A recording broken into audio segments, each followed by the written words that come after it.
कहानी शुरू होती है। हमें मालूम होता है कि अमेरिका के एक बहुत बड़े बिजनेसमैन पार्क का बेटा बीमार है। बीमारी भी ऐसी जिसके बारे में पता चलाने में डॉक्टर्स भी फेल हो गए। सभी रास्ते बंद हो जाने के बाद इस बच्चे के इलाज के लिए कोरिया से शेमन्स बुलाए जाते हैं, यानी वो लोग जो इस दुनिया में रहते हुए ही सोल से बातें कर सकते हैं, उनसे जुड़ी इस दुनिया में लोगों की प्रॉब्लम्स को सॉल्व कर सकते हैं।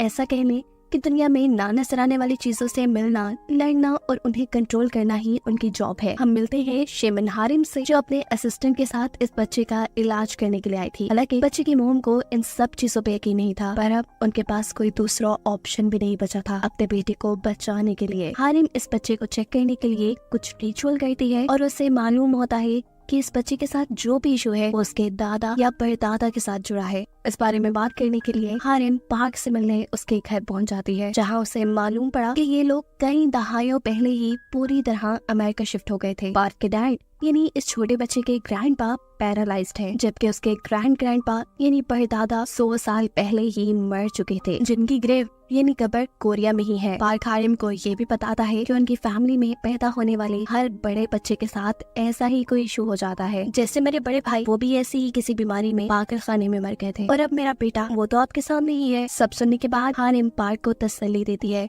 कि सब ठीक हो जाएगा, लेकिन उनको और भी लोगों की मदद की जरूरत पड़ेगी। मसला थोड़ा बड़ा है, इन्हें कोरिया भी जाना पड़ सकता है। सीन कट होकर हम कोरिया में किम से मिलते हैं। ये फेंग शुई एक्सपर्ट हैं। उनका काम था मरने वाले लोगों के लिए ऐसी जगह ढूंढना जहां दफन होने के बाद उनके सोल्स को आराम और सुकून मिल जाए, वहां उन्हें कोई प्रॉब्लम ना हो। अगर सोल्स को कोई प्रॉब्लम होती है तो वो अपनी फैमिलीज को तंग करती हैं। जैसे अभी भी एक ओल्ड लेडी अपने घर वालों के ख्वाब में आकर उन्हें तंग करने लगी थी, लेकिन किम के मुताबिक उनका मसला ग्रेव नहीं थी। असल में उस ओल्ड लेडी के ग्रैंडसन ने उसके दांतों को छुपा लिया था, जिसकी वजह से वो नाराज थी। उस ओल्ड लेडी के दांत वापस रखने पर प्रॉब्लम सॉल्व हो जाती है, जिसके बाद हम देखते हैं यही इसी ग्रेवयार्ड यानी कब्रिस्तान के अंदर किम से हारिम मिलने आई है। हारिम उन्हें पार्क के बारे में बताती है, जो बहुत ही ज्यादा अमीर बिजनेसमैन है, लेकिन उनकी फैमिली में एक बहुत ही अजीब इशू है कि उनके घर पैदा होने वाला हर बड़ा बेटा बीमार रहता है, और ये सारी प्रॉब्लम्स कोरिया की जमीन से जुड़ी है, क्योंकि उनके ग्रैंडपा यहाँ कोरिया में दफन है। हारिम को उनका प्रॉब्लम सॉल्व करने के लिए किम की मदद चाहिए थी,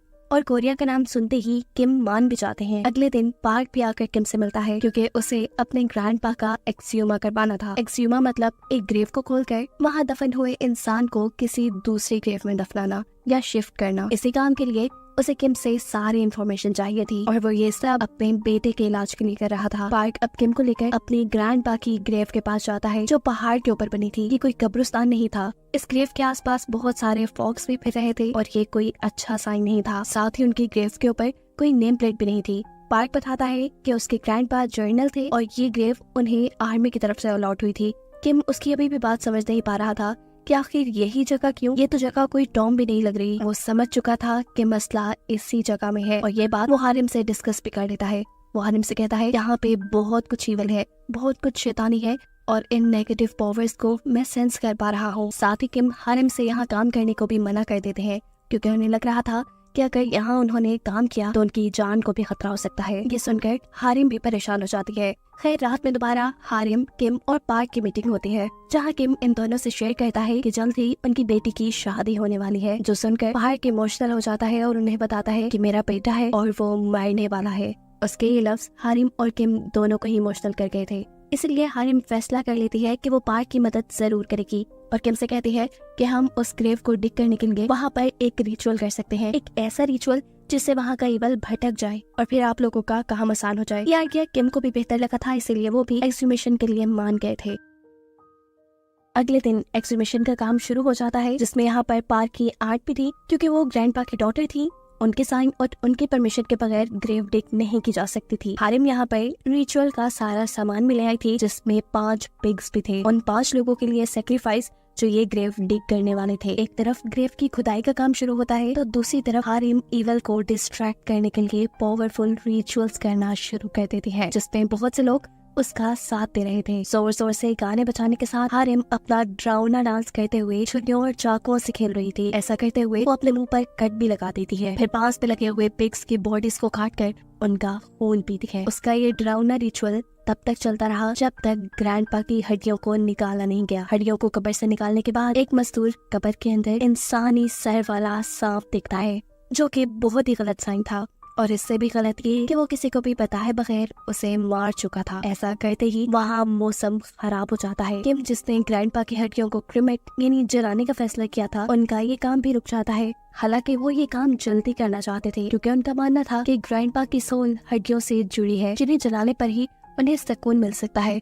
किम ने क्योंकि यहाँ पर बहुत कुछ नेगेटिव देख लिया था, इसीलिए पास के गांव में वो ग्रैंडपा के मजार के बारे में इंफॉर्मेशन इकट्ठी करने जाता है। जहाँ जाने पे इन्हें मालूम हुआ कि ज्यादा लोगों को तो उस मजार यानी ग्रैंडपा की ग्रेव के बारे में कुछ पता ही नहीं, और अगर कुछ लोगों को पता था तो ये बात कि उनकी ग्रेव खजाने से भरी है। जिसके लालच में एक आदमी, जिसे मालूम हुआ कि ग्रैंडपा की ग्रेव की खुदाई हुई है, वो ग्रैंडपा का कॉफिन खोल देता है, जिसके नतीजे में उससे में पागल ग्रैंडपा की सोल आजाद हो चुकी थी। और ये सबसे बड़ा और खतरनाक काम हुआ था। शुक्र था कि हारिम ने उसे देख लिया। अब एक होप तो है कि वो सबको इस खतरे से बचा लेगी। ग्रैंडपा की सोल को कंट्रोल करने के लिए वो एक रिचुअल करना शुरू कर देती है, लेकिन शायद ये जाया हो रहा है क्योंकि ग्रैंडपा की सोल अपने घर भी जा चुकी है। घर यानी अमेरिका, जहाँ पर पार्क की फैमिली रहती थी। वहाँ जाते ही वो अपने बेटे और उसकी वाइफ को मार देते हैं, जिसके बाद ग्रैंडपा की स्पिरिट ने पार्क को भी हॉन्ट करना यानी डराना शुरू कर दिया था। पार्क बहुत ज्यादा डरा हुआ था। उसी टाइम उसे किम की कॉल आती है। फोन पे किम उसे समझा रहा था कि ग्रैंडपा की सोल आजाद हो गई है, उसने तुम्हारे पेरेंट्स को भी मार दिया है और वो अब तुम्हें मारने के लिए निकली है, तुम जरूर उससे बच कर रहना। अभी वो फोन पे बात कर ही रहा था कि अचानक दरवाजे पे भी नॉक होना शुरू हो जाता है। पूछने पे पता चलता है कि वहाँ पे भी किम था, फोन पे भी किम और दरवाजे पे भी किम। फोन वाला किम पार्क से कहता है कि तुम दरवाजा बिल्कुल ना खोलना, हो सकता है वो ग्रैंडपा की सोल ही हो, तुम अपना ध्यान रखना, मैं जल्दी तुम तक आ रहा हूँ, लेकिन हाँ तुम विंडो खोल सकते हो। किम की बात मानते हुए वो दरवाजा तो नहीं खोलता, लेकिन खिड़की खोल देता है, जहाँ से सोल अंदर आ जाती है। मतलब ये सारी चाल उसी ग्रैंडपा की सोल ने चली थी। फोन पे ग्रैंडपा की सोल बात कर रही थी और दरवाजे के दूसरी तरफ किम था, असल किम जो पार्क को बचाने आ रहा था। दरवाजे वाला यानी असली किम जब होटल के स्टाफ से चाबी लेकर पार्क के रूम के अंदर जाता है तो देखता है कि पार्क पूरी तरह सोल से पोजेस हो चुका था। पोजेस हुए पार्क के जरिए ग्रैंडपा किम को बताते हैं कि वो अपनी फैमिली के ही पीछे क्यों पड़े हैं। असल में जब अमेरिका और जापानीज के दरमियान में वॉर शुरू हुई थी तो ग्रैंडपा ने अपने ही लोगों के साथ गद्दारी करके बहुत पैसा कमाया और उसी पैसे की वजह से उनकी पूरी फैमिली अमेरिका जाकर बस गई। लेकिन जिनकी वजह से वो अमीर हुए, उनका स्टेटस चेंज हुआ, उनको कभी इन लोगों ने आकर पूछा ही नहीं, न कभी इनकी ग्रेव पे आए, न प्रे की उनके लिए। इसी वजह से वो इतना गुस्सा थे कि इनकी आंखों के सामने ही वो आप पोजेस हुए पार्क को जान से मार देते हैं। मरते मरते पार्क किम से कहकर जाता है कि किसी बड़े जानवर ने, जैसे शेर ने, एक लोमड़ी की हड्डी निकाल ली है। इस बात का मतलब किम को बिल्कुल नहीं समझ आया था, लेकिन अब ग्रैंडपा के सोल पार्क को मारने के बाद अपनी बेटी और पार्क के बेटे को मारने के लिए निकल चुके थे। उनको रोकने का किम के पास सिर्फ एक ही तरीका था कि वो हारिम से कहें कि ग्रैंडपा की हड्डियों को जला दो, लेकिन हड्डियों को जलाने के लिए ग्रैंडपा की बेटी की परमिशन चाहिए थी। किम फौरन उन्हें कॉल करता है और उन्हें बताता है कि ग्रैंडपा की सोल अब उस छोटे बच्चे को मारने के लिए जा रही है, जिसका कोई कसूर नहीं। उसकी जान बचाने के लिए हमें ग्रैंडपा की हड्डियों को जलाना पड़ेगा, एक्सट्रीमेशन के बजाय, यानी किसी और कब्र में दफनाने के बजाय, जिसके लिए ग्रैंडपा की बेटी मान जाती है और ग्रैंडपा की हड्डियों को जला दिया जाता है। ऐसे हड्डियां जलने के साथ ही ग्रैंडपा की सोल खत्म हो जाती है और इन सबको आजादी मिल जाती है। लेकिन कहानी ग्रैंडपा की सोल तक ही खत्म नहीं हुई थी। इस कहानी में अभी एक बहुत बड़ा ट्विस्ट है। ग्रैंडपा के सोल के चले जाने के बाद किम एक ऐसे आदमी से मिलता है जिसने ग्रैंडपा की कब्र खोदने का काम किया था। उसके ख्वाब में बड़े बड़े इंसानी सर वाले सांप उसे डरा रहे थे। डरते हुए वो आदमी कहता है कि वो सांप मुझे मार देंगे। किम उसे पूछते हैं ये सब कब से हो रहा है। आदमी बताता है तभी से जब मुझे ग्रैंडपा की ग्रेव के अंदर वो इंसानी सर वाला स्नेक मिला था, जिसका सर काट कर मैंने उसे मार दिया। सारी बात की सच्चाई जानने के लिए किम दोबारा ग्रैंडपा की ग्रेव पे जाता है, जहाँ उसे वो मरा हुआ सांप मिल भी गया था। उसका सर किसी फीमेल जैसा था, जिनको बहुत ज्यादा ईवल यानी शैतानी माना जाता है। कुछ ना सोचते समझते हुए किम जब इस कब्र को और ज्यादा खोलता है तो इसी कब्र के नीचे उसे एक खड़ा हुआ कॉफिन मिलता है, जिसे देखते ही वो हारिम और उसके सभी साथियों को यहाँ बुला लेते हैं। ये सब मिलकर उस कॉफिन को बाहर निकाल लेते, लेकिन अभी तक ये लोग ये बात समझ नहीं पाए थे कि आखिर क्यों ग्रैंडपा की ही ग्रेव के नीचे इस कॉफिन को खड़ा किया गया था। ये कॉफिन चारों तरफ से सील्ड था। फिलहाल आधी रात का वक्त था, ये लोग इस कॉफिन का कुछ कर भी नहीं सकते थे, इसीलिए पास के एक टेम्पल में ये लोग इस कॉफिन को रखने का फैसला करते हैं। ये भी हो सकता था कि इस कॉफिन में कोई इवल स्पिरिट हो,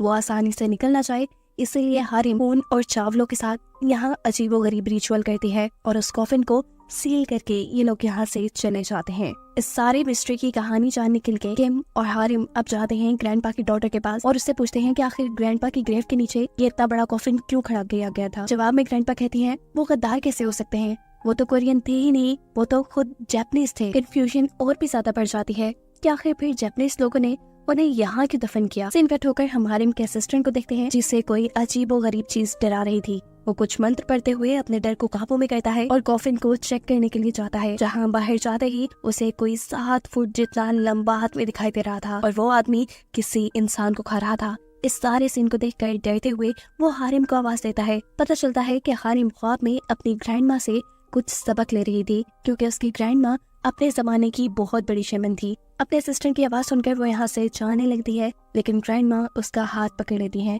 ऐसे जैसे उन्होंने कोई बहुत बड़ा खतरा देख लिया हो। लेकिन फिर भी हारिम उठकर बाहर जाती है जहाँ उसका असिस्टेंट डरा हुआ था। ये दोनों साथ मिलकर उस कॉफिन को देखते हैं जो अब खुला हुआ था और खाली था। मतलब हारिम के असिस्टेंट ने जो 7 फुट का आदमी या भूत देखा था वो इसी कॉफिन से बाहर आ चुका था। यहाँ कॉफिन में ही एक हेलमेट भी मौजूद था जो कि किसी सैमुराई या जर्नल का होता है। ये लोग समझ जाते हैं कि जरूर इस कॉफिन में जो कोई भी था वो एक सैमुराई था, एक सोल्जर था। इतनी देर में इस रूम के बाहर वो जर्नल भी आ जाता है जो इस कॉफिन से निकला होगा। हारिम उसे देखते ही छुप जाते हैं और वो जर्नल पूछता है क्या इस रूम में कोई इंसान है। हारिम ना में जवाब देती है और कहती है मैं तो इंसानों की गुलाम हूँ और एक ट्री स्पिरिट हूँ। फिर वो जर्नल का भूत से पूछता है क्या तुम्हारे पास मेरी पसंद का खाना है। हारिम माफी मांगते हुए उससे ना में जवाब देती है और इस टाइम जर्नल जान जाता है कि रूम के अंदर कोई इंसान ही है।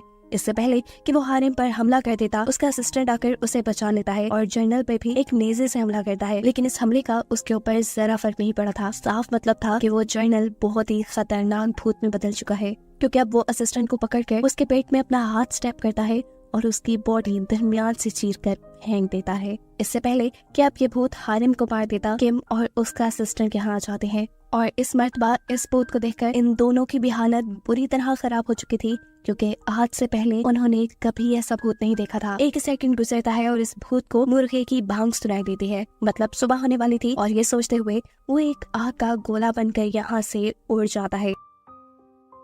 अभी के लिए ये लोग इतनी बात जान गए थे कि ये भूत जो भी है ये रात में तो पूरी ताकत में होता है लेकिन सुबह में ये अपनी ताकतों का इस्तेमाल नहीं कर सकता। पता चलता है भूत ने हारिम के जिस असिस्टेंट को दरमियान से चीर कर फाड़ दिया था उसकी सांसें अभी भी चल रही थी, यानी वो पूरी तरह मरा नहीं था, इसलिए उसे हॉस्पिटल एडमिट करवा दिया जाता है। और किम अब जाते हैं उसी ग्रेव पे जहाँ से ये सब शुरू हुआ था क्योंकि अब इसे बंद करना, इस कहानी को खत्म करना बहुत जरूरी था। यहाँ वो आसपास के लोगों से मिलते हैं, कुछ पता चलाते हैं लेकिन खास इन लोगों को कुछ मालूम नहीं होता। दोबारा ये लोग हॉस्पिटल आ जाते हैं जहाँ इन्हें मालूम पड़ता है कि हारिम के असिस्टेंट को होश आ गया है। होश में आने पे उसकी आंखें अजीब थी और ये देखते हुए हारिम और किम को ये पता चल चुका था कि वो पोजेस्ड है। उस बड़े से जर्नल के भूत ने इसे अपना गुलाम बना लिया था और इसी के जरिए इन्हें ये बात पता चलती है कि वो जर्नल का भूत यहाँ पे किसी चीज की हिफाजत कर रहा है। किस चीज की, ये बात हारिम का असिस्टेंट उन्हें नहीं बताता। इन सारी बातों का पता चलाने के लिए किम दोबारा ग्रेव पे जाता है। वो ग्रेव को खोलकर अपने सवालों का जवाब जानना चाहता था कि आखिर यहाँ ऐसा क्या है जिसकी वो डीमन हिफाजत कर रहा था।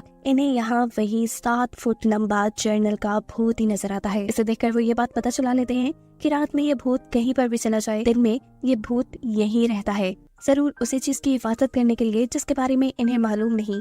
यहाँ खड़े खड़े ही किम को मरते हुए पार्क की एक बात याद आती है। उसने कहा था कि फॉक्स ने टाइगर की रीढ़ की हड्डी पे वार किया है। कोरिया का मैप बिल्कुल टाइगर की तरह दिखता है, यानी टाइगर तो हो गया कोरिया। अब सीन ये था कि कोरिया को खत्म करने के लिए बहुत से मेटल रॉड्स जमीन में दबाए गए थे जो कि जापानीज रिचुअल के मुताबिक कोरिया की पॉजिटिव और नेगेटिव एनर्जी को डिस्टर्ब करके कोरिया को खत्म कर देते। इन रॉड्स के बारे में कोरियन शेमन्स को पता चल गया और उन्होंने इन रॉड्स को निकालना शुरू कर दिया। इन लोगों को कोरिया के लोगों ने ग्रेव थीव्स कहा, लेकिन अब एक रॉड वो जमीन से नहीं निकाल पाए क्योंकि उस रॉड को जापानीज ने अपने जर्नल की बॉडी में दफना दिया था, एक ऐसे रिचुअल के जरिए जिसमें मरे हुए एक बहादुर इंसान की बॉडी को काट कर उसमें मेटल रॉड रखा जाता है और साथ ही बहुत से इंसानी ऑर्गन्स का भी इस्तेमाल किया जाता है इस रिचुअल को पूरा करने में। इस सारे प्रोसेस के लिए जर्नल की बॉडी को इसलिए इस्तेमाल किया गया क्योंकि जर्नल बहुत बहादुर थे, मरने के बाद भी उनकी सोल इस रॉड की हिफाजत करती। अब वो जर्नल जो कि भूत बन चुका था, जिसकी बॉडी में वो मेटल रॉड था, उसके कॉफिन को इसीलिए वर्टिकल खड़ा किया गया था क्योंकि कोरिया में लगने वाले बाकी सभी रॉड्स भी वर्टिकल खड़े थे।